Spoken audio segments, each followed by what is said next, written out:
السلام علیکم ورحمۃ اللہ وبرکاتہ۔ معزز سامعین، بعض حضرات مردے کو ثواب پہنچانے کے سلسلے میں سوال کرتے ہیں کہ ہم مردے کو ثواب کیسے پہنچائیں۔ تو ہمیں یاد رکھنا چاہیے، تمام فقہائے کرام اس بات پر اتفاق رکھتے ہیں کہ مردے کو ثواب پہنچانے کا شریعت میں کوئی خاص طریقہ متعین نہیں ہے، نہ کوئی دن متعین ہے، نہ کوئی طریقہ متعین ہے۔ آدمی چلتے پھرتے اٹھتے بیٹھتے کسی بھی دن، جس دن سے آدمی مرا ہے، جس وقت سے آدمی مرا ہے، اس وقت سے لے کر اس کے رشتہ دار، اس کے دوست و احباب، اس کے متعلقین کبھی بھی اس کو ثواب پہنچانے کے لیے قرآن پڑھ کر ثواب پہنچا سکتے ہیں۔ پورا قرآن بھی مکمل کر سکتے ہیں، یا جتنا پڑھ سکتے ہیں وہ بھی کر سکتے ہیں۔ کوئی بھی ذکر کر کے ثواب پہنچا سکتے ہیں، یہاں تک کہ نفلی کوئی بھی نیک عمل کر کے آدمی مردے کو ثواب پہنچا سکتا ہے۔ اس کا طریقہ یہ ہے کہ آدمی کوئی نیک عمل کرے، کوئی صدقہ خیرات کر دے، یا قرآن پڑھ دے، یا ذکر کر لے، اس کے بعد اللہ تعالیٰ سے کہے یا اللہ اس کا ثواب تو فلاں مردے کو پہنچا دے، تو اللہ تعالیٰ اس کو ثواب پہنچا دیتا ہے۔ اس بندے نے جو نیکی کی ہے اس کا ثواب اس بندے کو پہنچ جاتا ہے جو انتقال کر چکا ہے۔ اس لیے کوئی طریقہ متعین کرنا، مثلا یہ کہنا کہ تیسرے دن ہی ہم دعا کریں گے، قرآن خوانی کریں گے، یا ذکر و اذکار کر کے ان کو ثواب پہنچائیں گے، یا 40ویں دن ہی ایسا کریں گے، تو یہ زیادتی ہے دین کے اندر، اور دین کے اندر زیادتی ناقابل قبول ہے۔ نبی پاک علیہ الصلوۃ والسلام کے دربار میں بھی ایسا عمل رد ہے، نہ اسے اللہ کے یہاں قبول کیا جا سکتا ہے، نہ رسول کے دربار میں قبول کیا جا سکتا ہے۔ جو یہ کر رہے ہیں وہ خود اپنی فکر کریں۔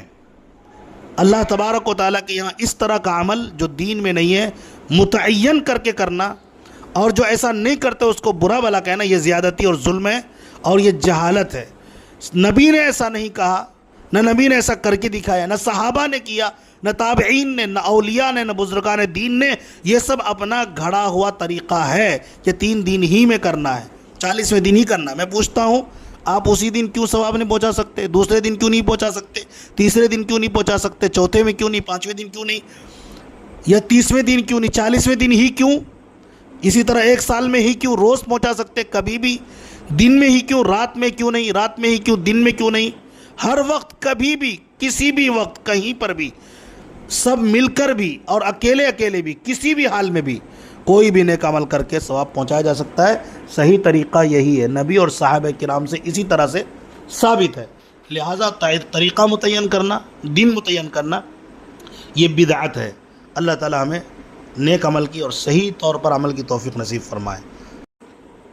اسی طرح ایک اور سوال کیا جاتا ہے کہ کیا ثواب پہنچانے کے لیے اس طرح کہنا ضروری ہے کہ یہ جو میں نے قرآن کی تلاوت کی ہے، یا جو میں نے ذکر و اذکار کیا ہے، اس کا ثواب سب سے پہلے حضرت محمد صلی اللہ علیہ وسلم کو پہنچا دے یا اللہ، اس کے بعد صحابہ کو، پھر تمام مسلمانوں کو، تمام نیک لوگوں کو پہنچاتے ہوئے ہمارے جو مردے ہیں اس کو پہنچا دے؟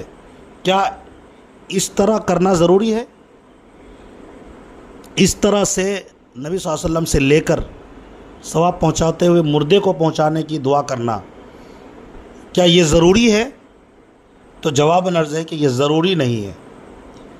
بس ہم یہ کہہ سکتے ہیں، فقہا کے تصریحات کے آئینے میں بعض فقہا نے کہا کہ بہتر طریقہ ہے کہ ایسا آپ کر سکتے ہیں، ضروری نہیں ہے۔ آپ ڈائریکٹ کہہ سکتے ہیں یا اللہ جو میں نے قرآن پڑھا فلاں مردے کو پہنچا۔ یہ کہنا ضروری نہیں ہے کہ پہلے حضرت محمد صلی اللہ علیہ وسلم کو پہنچا، پھر صحابہ کو، پھر تابعین کو، پھر اولیاء کو۔ یہ ضروری نہیں ہے۔ بعض فقہا نے اس کو بہتر کہا ہے کہ آپ ایسا کر سکتے ہیں، لہٰذا اس کو ضروری نہ سمجھا جائے۔ جس طرح آپ کو دل کر رہا ہے اس طرح آپ ثواب پہنچائیں۔ جزاکم اللہ خیرا۔